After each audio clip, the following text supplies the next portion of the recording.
आरोग्य जागृती।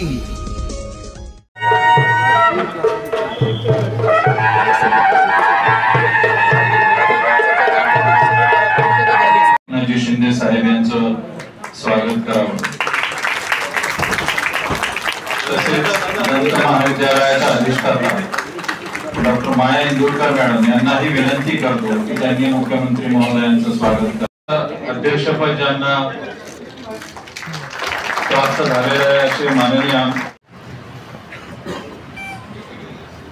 आज मराठवाडा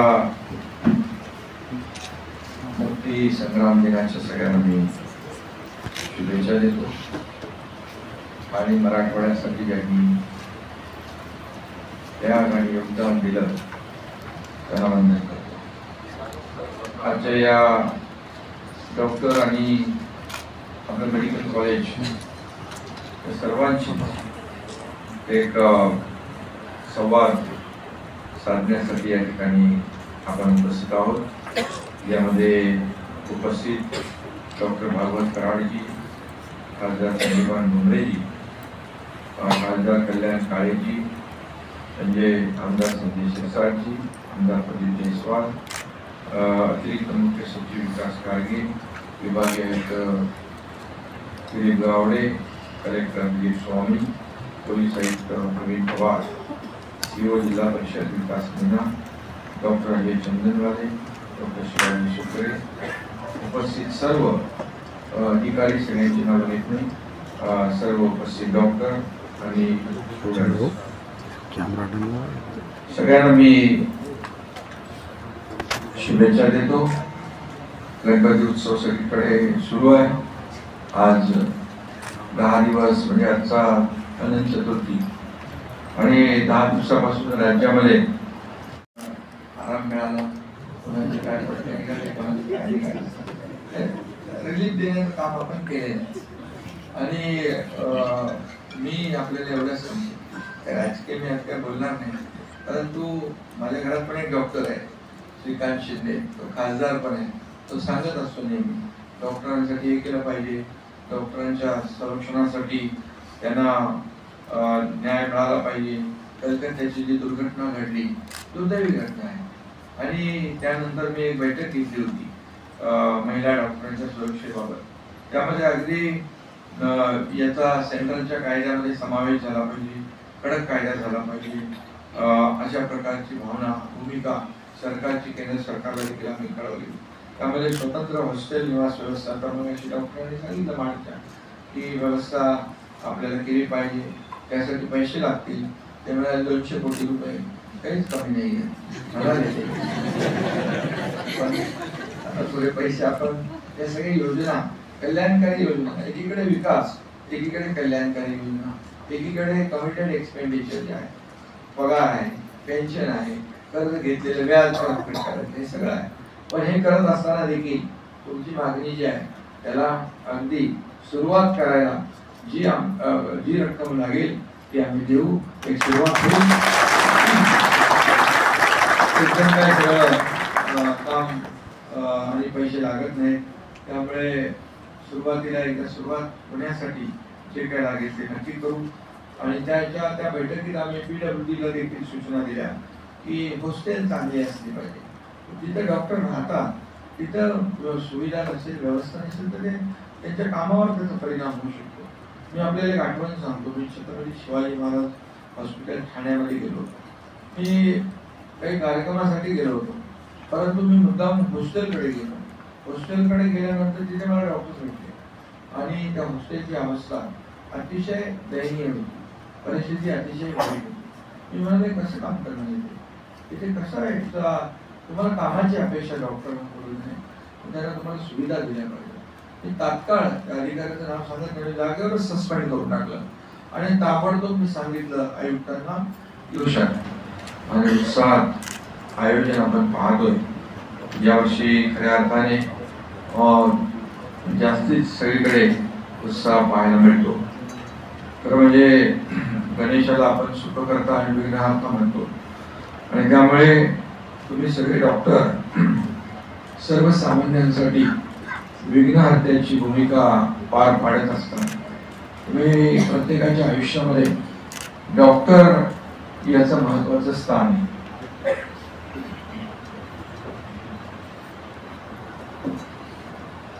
कारण डॉक्टर रुग्णाला जीवदान देण्याचं काम करत असतो. कुठलाही पेशंट डॉक्टरकडे आला तर डॉक्टरची हीच भूमिका आणि एक त्याचे प्रयत्न असतात की हा पुन्हा बरा होऊन आपल्या पायावर चालत जावा. दुर्दैवाने काही गोष्टी घडतात, परंतु रुग्णांच्या आयुष्यात आनंद निर्माण करण्याचं काम, त्यांच्या कुटुंबियांच्या जीवनामध्ये आनंद निर्माण करण्याचं काम आपण करत असतात. आणि खरं म्हणजे 2-2.25 वर्षापूर्वी आपलं सरकार सर्वसामान्यांचं सरकार आलं आणि सर्वसामान्य माणूस केंद्रबिंदू मानून आपण खूप म्हणजे कमी वेळात खूप जास्तीची कामं करण्याचा प्रयत्न या ठिकाणी केलाय. मग विकास प्रकल्प असतील, तुमच्याकडे तर समृद्धी महामार्ग आहे जवळ आणि इतरही प्रकल्प जे आहेत, पाणी योजना असेल, आपलं उद्यान असेल, आणखी नवीन ज्या योजना आहेत त्या योजना असतील, हे सगळ्या जे काय आपण हे करतो, सिंचनाच्या योजना शेतकऱ्यांसाठी महत्वाच्या आहेत. जवळपास मला हे सांगत होते आता आमचे भुमरेजी की आपण निर्णय घेतला तर कमीत कमी जवळपास 30-40 हजार हेक्टर जमीन ओलिताखाली येऊ शकते. ते देखील आम्ही करतोय. दुसरीकडे इंडस्ट्री आपण आणतोय. आज संभाजीनगरमध्ये मोठे उद्योग येत आहेत. एकंदर सांगण्याची पार्श्वभूमी की आपण सर्वसमावेशक एक विकासाला पुढे घेऊन जाण्याचं काम करतोय. आज अनेक लोकांना रोजगार मिळेल. सुशिक्षित बेरोजगारांसाठी आपण मुख्यमंत्री युवा प्रशिक्षण योजना सुरू केली. त्यांना स्टायफंड देण्याचा ऐतिहासिक निर्णय आपण घेतला आहे. आणि मग ते खाजगी कारखाने असतील, निमशासकीय कार्यालय असतील, या सगळ्यामध्ये काही ना काही आपल्याला त्यांना देता येईल. आणि त्या दृष्टीने आपण अनेक योजना केल्या.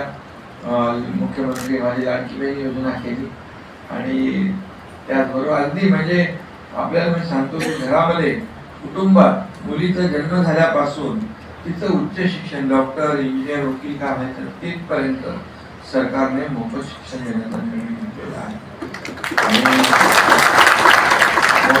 आणि लाडक्या बहिणी, लाडके भाऊ, लाडके शेतकरी सगळे आहेत, लाडकी ज्येष्ठ मंडळी, लाडके डॉक्टर, आपण सगळे डॉक्टर आहात आणि आपण रुग्णांवर उपचार करता, सर्जरी करता, बरं करता.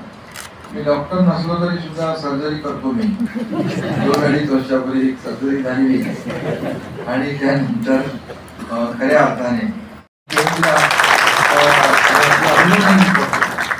बघा रुग्ण येतात, काही लोकांकडे औषध घेण्याला देखील पैसे नसतात. मी केमची सरप्राईज व्हिजिट केली. त्याच्यामध्ये मला चांगलं आपलं ICU दाखवलं, चांगले वॉर्ड दाखवले, सगळं दाखवलं. पण काही वॉर्ड बंद होते. ते मला कोणीतरी सांगितलं इथे आपल्याला पेशंट वाढतील. मी तेही गेलं, बघितलं. ते तात्काळ सुरू करायच्या सूचना दिल्या. ते सुरू झाले. 200-300 पेशंटला त्याचा फायदा मिळाला. तिथे मला काही पेशंटचे नातेवाईक आले. औषधाचा आमचा प्रॉब्लेम, औषधाला आम्हाला पैशाचा जो काही प्रश्न आहे तो आपण मार्गी लावा. मी त्याच दिवशी मुंबई महापालिकेच्या आयुक्तांना सांगितलं आणि 0 प्रिस्क्रिप्शन केलं. तिथे पूर्णपणे आता मोफत उपचार मिळतात. अगोदरच केले. त्यामुळे तुम्हाला धन्यवाद द्यावे थोडे. तुम्ही बरोबर रुग्णाची नस ओळखता, त्यामुळे ते तुम्ही त्यांना अगोदरच हा निर्णय घेतला. त्याबद्दल तुम्हाला काय अडचण आली तर सरकार सोबत आहे, बिलकुल काळजी करू नका. शासनाकडून जो काही आवश्यक निधी आहे तो उपलब्ध करून नक्की दिला जाईल. आणि रुग्णसेवा ही ईश्वर सेवा म्हणून आणतो आपण. आणि त्यामुळे तुमचं महत्व प्रत्येकाच्या जीवनात माझ्यासकट मुख्यमंत्री असलो तरी सुद्धा डॉक्टर लागतोच. डॉक्टर शिवाय काय? त्यामुळे गाडी चालवायची असते तर डॉक्टर शिवाय पर्याय नाही. आणि म्हणून डॉक्टरचे प्रश्न जे आहेत, आपले सगळे प्रश्न आहेत, हे सोडवले पाहिजे असं सरकारचं मत आहे, भूमिका आहे. सुपर स्पेशालिटी हॉस्पिटल जे आहे त्याला देखील आपल्याला काही म्हणजे तिथून दर्जेदार सेवा मिळते ही अपेक्षा असते. आणि म्हणून आपल्याला हे काही सर्जिकल बोर्ड करायचं आहे, सर्जिकल बिल्डिंग, त्यासाठी आपण काहीतरी मला वाटतं इकडे मागणी केलेली आहे. त्यासाठी देखील आता आपण काय थोडं दमाने घेतलं पाहिजे, त्याप्रमाणे योजनांमध्ये आणि पण लक्षात ठेवा ही पण आवश्यक बाब. आणि म्हणून तुम्हाला हे काम पुढे नेण्यासाठी त्याचं प्रक्रिया करण्यासाठी जेवढे आवश्यक पैसे लागतील त्याची तरतूद करण्याच्या सूचना मी तत्काळ देतो. मला वाटतं मला मुलाची आराम मिळाला, रिलीफ देण्याचं काम आपण केलेलं. आणि मी आपल्याला एवढं सांगतो, राजकीय मी आज काय बोलणार नाही, परंतु माझ्या घरात पण एक डॉक्टर आहे श्रीकांत शिंदे, तो खासदार पण आहे. तो सांगत असतो नेहमी डॉक्टरांसाठी हे केलं पाहिजे, डॉक्टरांच्या संरक्षणासाठी त्यांना न्याय मिळाला पाहिजे. कलकत्त्याची जी दुर्घटना घडली दुर्दैवी घटना आहे, आणि त्यानंतर मी एक बैठक घेतली होती महिला डॉक्टरांच्या सुरक्षेबाबत. त्यामध्ये अगदी याचा सेंट्रलच्या कायद्यामध्ये समावेश झाला पाहिजे, कडक कायदा झाला पाहिजे, अशा प्रकारची भावना भूमिका सरकारची केंद्र सरकारला देखील आम्ही कळवली. त्यामध्ये स्वतंत्र हॉस्टेल निवास व्यवस्था परवानगी डॉक्टरांनी सांगितलं मांडच्या ही व्यवस्था आपल्याला केली पाहिजे, त्यासाठी पैसे लागतील. त्यामुळे 200 कोटी रुपये काहीच कमी नाही आहे. पण आता थोडे पैसे आपण या सगळ्या योजना, कल्याणकारी योजना, एकीकडे विकास, एकीकडे कल्याणकारी योजना, एकीकडे कमिटेड एक्सपेंडिचर जे आहे, पगार आहे, पेन्शन आहे, कर्ज घेतलेलं व्याज परतफेड करायचं, हे सगळं आहे. पण हे करत असताना देखील तुमची मागणी जी आहे त्याला अगदी सुरुवात करायला जी रक्कम लागेल ती आम्ही देऊ. एक सुरुवात होईल, काय सगळं काम आणि पैसे लागत नाहीत. त्यामुळे सुरुवातीला एकदा सुरुवात होण्यासाठी जे काय लागेल ते नक्की करू. आणि त्या बैठकीत आम्ही PWDला देखील सूचना दिल्या की हॉस्टेल चांगली असली पाहिजे, जिथे डॉक्टर राहतात तिथं सुविधा नसेल, व्यवस्था नसेल तर त्यांच्या कामावर त्याचा परिणाम होऊ शकतो. मी आपल्याला एक आठवण सांगतो, मी छत्रपती शिवाजी महाराज हॉस्पिटल ठाण्यामध्ये गेलो होतो. मी काही कार्यक्रमासाठी गेलो होतो, परंतु मी मुद्दाम हॉस्टेलकडे गेलो. हॉस्टेलकडे गेल्यानंतर तिथे मला डॉक्टर भेटले आणि त्या हॉस्टेलची अवस्था अतिशय दयनीय होती, परिस्थिती अतिशय वाईट होती. मी म्हणाले कसं काम करणार तिथे, कसं आहे तुम्हाला कामाची अपेक्षा डॉक्टरांकडून नाही, त्यांना तुम्हाला सुविधा दिल्या पाहिजे. मी तात्काळ त्या अधिकाऱ्याचं नाव सांगत नाही, जागेवरच सस्पेंड करून टाकलं आणि ताबडतोब मी सांगितलं आयुक्तांना की मला 1 महिन्याच्या पूर्णपणे हे हॉस्टेल पूर्ण बदललेलं पाहिजे. मी सांगतो 1.5 महिन्याच्या एक चांगलं 5 स्टार हॉटेल सारखं हॉस्टेल बनवलं आणि तिथे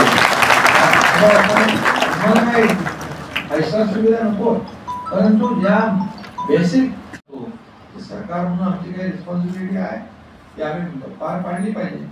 आणि त्यामुळे या सगळ्यावर आपण लक्ष देतोय. सुरक्षा रक्षक असले पाहिजे, CCTV असली पाहिजे, आणि या सगळ्याच बाबतीमध्ये जी काही सुरक्षा विषय आहेत जी काळजी घ्यायची ती सरकार आणि वेळ पडल्यास केंद्र सरकारशी देखील आम्ही बोलूया आणि आणखी आपण पुढे त्याच्यामध्ये मार्ग काढू. नक्की आपल्या सुविधा ज्या आहेत त्या मिळतील. त्याचबरोबर शासकीय वैद्यकीय मेडिकल कॉलेजमधून लोकांच्या खूप अपेक्षा असतात, पेशंटचे असतात, रुग्णाच्या नातेवाईकांचे असतात. पेशंट बरा व्हावा ही भूमिका आपली असते. दुर्दैवाने काही घटना घडतात, पण मग त्याच्यामध्ये कुठलंही क्षेत्र असलं तरी सुद्धा सगळ्या पाचवी बोटं सारखी नसतात.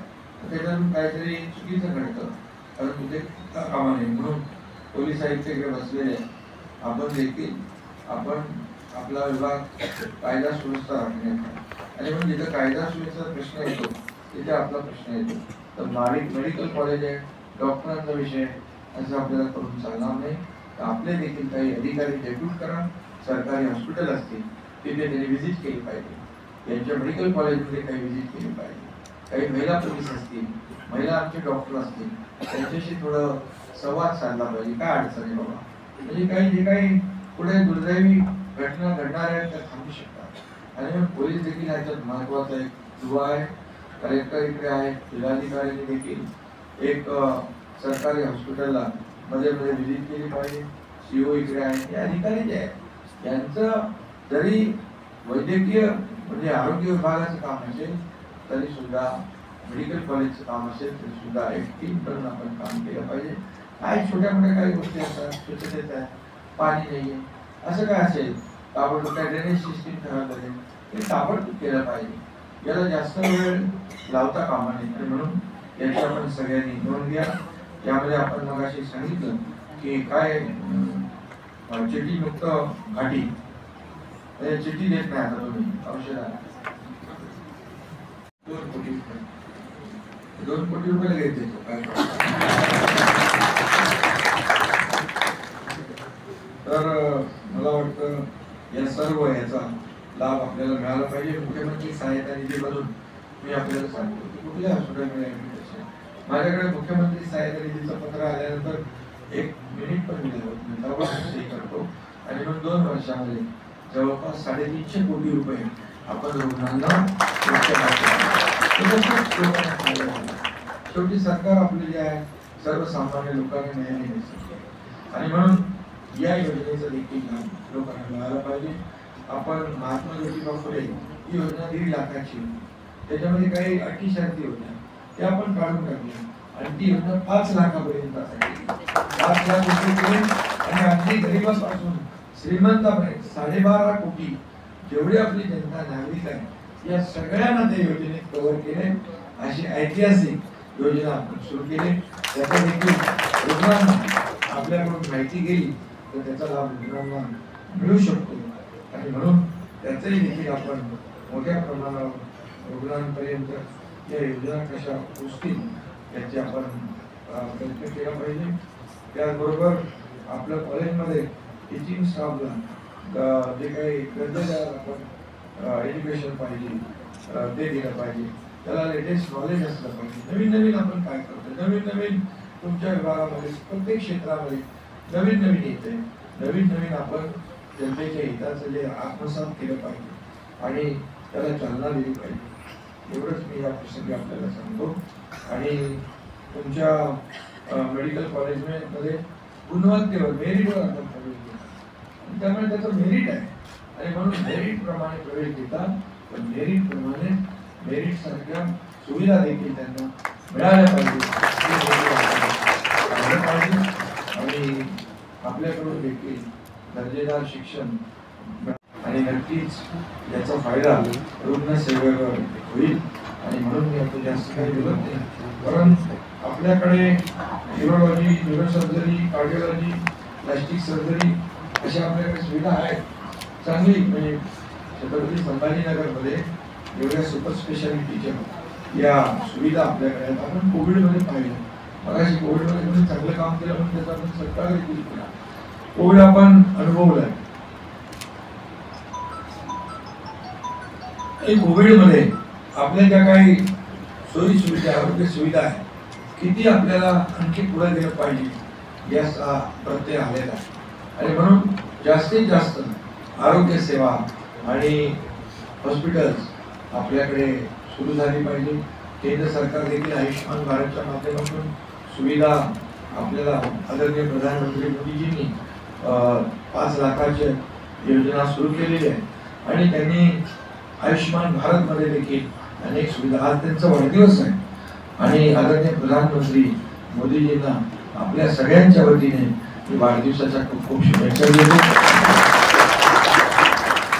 कारण एक आपण पाहिलं तर अगदी शेतकऱ्यापासून, कामगारापासून, कष्टकरी शेतकरी, युवा, महिला, या सगळ्यांचा विचार त्यांनी केला आहे. आणि म्हणून गेल्या 10 वर्षामध्ये या राज्यासाठी, खूप देशासाठी त्यांनी खूप काम केले. देशाचं नाव आपल्या जगभरामध्ये आज आदराने घेतलं जातं. आपल्या देशाची अर्थव्यवस्था, अर्थव्यवस्था आपली मजबूत असेल तर बाकी सगळं करू शकतो. 11व्या क्रमांकाची अर्थव्यवस्था जगभरामध्ये अनेक देशांची अर्थव्यवस्था डबघाईला आलेली असताना 11व्यावरून 5व्या नंबरला आणली, त्याबद्दल देखील त्यांना धन्यवाद दिले पाहिजे. 5व्यावरून 3ऱ्या क्रमांकावर आणण्याचा संकल्प त्यांनी मांडला. $5 ट्रिलियन इकॉनॉमी करण्यास संकल्प, त्यामध्ये महाराष्ट्राचं $1 ट्रिलियन कॉन्ट्रीब्युशन देण्याचं आपण जे आहे ते सगळे क्षेत्र आहे. आणि म्हणून नीती आयोगमध्ये आला होता, त्यांनी सांगितलं की फक्त मुंबई MMR मध्ये 1.5 ट्रिलियन इकॉनॉमीचं पोटेन्शियल आहे. म्हणजे आपल्या राज्यात किती पोटेन्शियल आहे हे त्यावरून स्पष्ट होतं. आणि म्हणून आज आपण इंडस्ट्री आणतोय, फक्त ठाणे, मुंबई, रायगड, नाशिक पर्यंत मर्यादित नाही ठेवतो. आज संभाजीनगर समृद्धी महामार्ग त्याच्यामुळे झाला, त्याचा फायदा या इंडस्ट्रीला इकडे येण्यासाठी होणार. आणि म्हणून जास्तीत जास्त उद्योग देखील इकडे आपण आणतोय आणि सर्व समावेशक विकास झाला पाहिजे यासाठी आपला हा प्रयत्न आहे. मी आपल्याला एवढं सांगतो की या आपल्या घाटी रुग्णालयाचा फायदा मराठवाड्यातल्या लाखो रुग्णांना होतोय, तो झाला पाहिजे. आणि त्यासाठी आपण प्रयत्न करताय. 50 विद्यार्थ्यांची क्षमता होती, आता 300 आहेत, आता 200 आहे, आणखी आपण वाढवतो. आणि त्यामुळे आपल्याकडे कॅन्सरचं एक कॅन्सर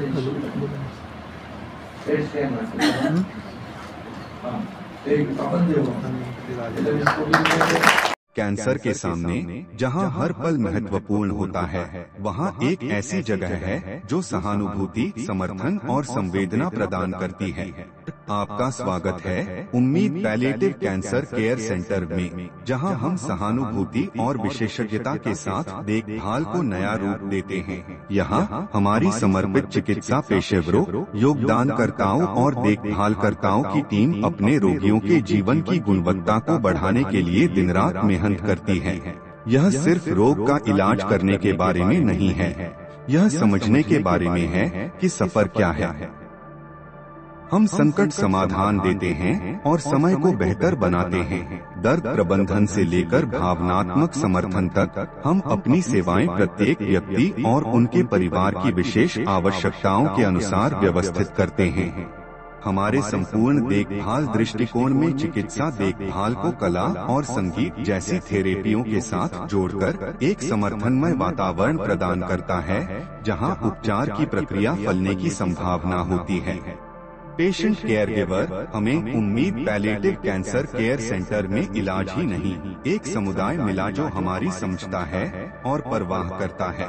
हमारी स्थानीय उपलब्धियों में स्थान हमारी स्थिति को शांति और समृद्धि देने वाली एक संबल परिसर है. हर पल को महत्व देने के हमारे मिशन में शामिल हो. साथ में हम कैंसर से जूझ रहे लोगों को आशा, गरिमा और समर्थन प्रदान कर सकते हैं. साथ में हम बदलाव ला सकते हैं.